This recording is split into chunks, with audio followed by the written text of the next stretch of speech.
I had a partner a few years later after I studied Tantra and everything. And he was naturally able to have this kind of soul sex, sacred sexual experience. He just had naturally learned on his own. He'd seen some books. His dad had some of these books, and he had looked at them when he was a teenager, and he'd practiced some of the techniques. And so he was able to have the ejaculation control, and we were able to have sex for hours. And then after we had been seeing each other for a little while, he became vegan. And I noticed that when he became vegan, his erections were a lot stronger and larger. Like I was like, wow, did you like increase in size? And what it was is that when we have a diet that's filled with meat and we're eating meat like 3 times a day, it takes a lot to digest and break down that meat. So all of your blood flow is going to your stomach to do that work. So when he started being a vegan and it didn't take that much energy to digest his food, the blood flow went back to the penis and it was larger. I was like, whoa, right? And then he was doing like more meditation and his chakra healing. And for us, whenever we would be together, if we would do missionary position, for me, always missionary was kind of like the most boring position. It was like a joke to me. I was like, oh, whatever, missionary, that's so traditional, boring, right? Because we get caught up with the gimmick and the acrobatics of sex without connecting with the power of sex. So whenever we would be together, he was always really great about not ejaculating until he was ready or wanted to. And while we enjoyed missionary, it wasn't like the hottest, most intense thing for us. But then whenever I started learning Tantra, that's when I was studying to be a Tantra coach. And I was doing more deeply in my meditations, and I was doing my work and he was doing his work. It was like our chakras were being aligned and in alignment. Then all of a sudden we would go into missionary position. It was like we could not control it. Like all of a sudden from 0 to 100, like that, like, and he would have an ejaculation. He was almost embarrassed. He was like, what is going on? I've like never had this happen before. He's kind of frustrated. I had to think about it. I was like, oh, I get it. It's because when we're in missionary, our chakras were lining up and they were firing off and that energy was circulating so much more quickly. So it was like really interesting to find out that something that I thought was like kind of the most lame sex positions ended up being like one of the most powerful sex positions for me. So it's just been like such a great, amazing journey to discover all of this. Doing the microcosmic breathing is really helpful whenever you're having sex with your partner. And even just like if you're doing the G spot or something like that, just they don't have to think fully or be like so focused on the steps or the sequence of their breath, just to remember to breathe really deeply. Because sometimes when we're getting in those orgasmic states, it's hard to really process and think about the techniques, like the technicalities of everything. The thing is with porn, they're going to get for these images, they're going to get these body types that aren't like normal body types. They're going to get someone that has like a disproportionately big penis. And then everyone is looking at porn and then they're like, oh, you see that and you think that that's what you need to have. And that's not always, that's not always the greatest experience, because then you have to be more careful with it. You can't get kind of as wild with it.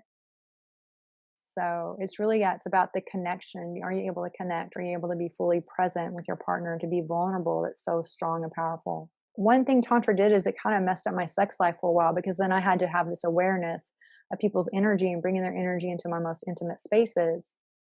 And so for me, I was like, okay, I just had to have this rule that if I didn't want to be like that person, I wasn't going to be with them. Right? If they weren't someone that I admired, I couldn't just go based on like, oh, just looks or some shallow thing. I had to really look like, how are they doing their inner work? Do they have any toxic traits? Do they have some healing that they need to do? Wish them the best, let them go do their inner work. Because if they have road rage, they don't eat healthy, they don't take care of their bodies, they don't show good self-love. If they can't love and care for themselves, they're not going to be able to love and care for me in a relationship. Kundalini is circulating that energy up through the chakras. And that is exactly how I had my awakening in that moment with that intimacy and with that sex. So I had my Kundalini awakening. So Kundalini is just being able to use your sexual energy, your arousal energy, and then actually using breath work. I teach my clients breath work practices so you can heal your chakras, any blockages that you have to them, and have them connect all the way up to opening up your crown chakra. So the chakras are kind of like, I like to think of them as like Christmas lights on a tree. So if one of the little bulbs are out, the other ones past that point don't work as well.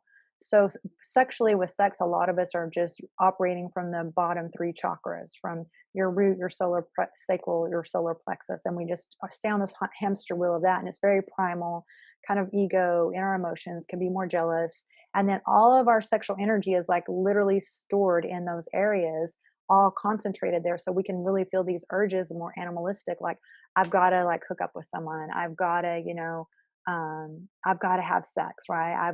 I've got to have, I have this itch, it's got to be scratched. And then we can make bad decisions, right? So some of my programs are really going to help you enjoy amazing self-love and self-pleasure, so you don't have the temptation to be with a fuck boy or a fuck girl that's going to throw your energy and your vibration off. And then you're going to attract better partners too once you start to do this and embody this for yourself, right? But whenever you use these techniques and you start to open up your heart chakra, because that's one thing that I guide my clients on a lot, when you're able to open that heart chakra, then that energy is able to surge up more fully. And then when you have your energy flowing equally, like it's not all just concentrated in your sex organs, in your pelvis, and it's fully flowing through, one, you're going to have more intuition because your third eye is going to be open, and you're going to have more discernment on the partners that you're choosing, right? Your crown chakra is going to be open. You're going to have more enlightenment, more awareness. Your throat chakra is going to be open. You're going to be able to speak your truth, set healthy boundaries. Your heart chakra is going to be open. You're going to be more approaching life from a place of love. And when your heart chakra is open, that's just such a magnet for attracting, all these loving things back into your life, because like attracts like. So it's just setting your frequency. So with using breath work, self-pleasure, and, breath work and Tantra practices, using that arousal energy and breathing it up through your chakra systems to open up and to bust through any of your chakras that you have any blockages from. So, that does remind me of something. A lot of times in the porns, what they're doing though is they're using stimulants, or they're using Viagra. So it's really different. Like if your partner is using Viagra to stay erect for a long time, but they don't know how to have connection, they don't understand energy, they don't know how to be vulnerable, they don't have that meditative state, they're not able to have that intimacy with you, then they're just performing and they're doing things from their ego, and it's lasting a long time. That is completely different. Then that experience that I had where I might have my awakening was different, because I'd been with someone before. I'd actually have been with someone before that I'd had sex with, and I'd had like 20 orgasms, and I actually never had sex with him again. Like, he still will try to contact me to this day over decades later. But for me, it was great and it was fun. And yeah, thanks for 20 orgasms. I appreciate it. But later he shared with me that he had been thinking of math equations in his head to keep himself from ejaculating too soon. But really what was happening with that is, yeah, physically, like if I had a vibrator and it was fun, yeah, great. I had a lot of orgasms, but it was missing the connection. Because when he's over here thinking of math equations and he's distracted, he's not connecting with me. So whenever you're with a man, and if they're doing something like that, women can sense it. Almost just feels like someone's masturbating in your body. It doesn't feel like they're fully present and dropped in and connected.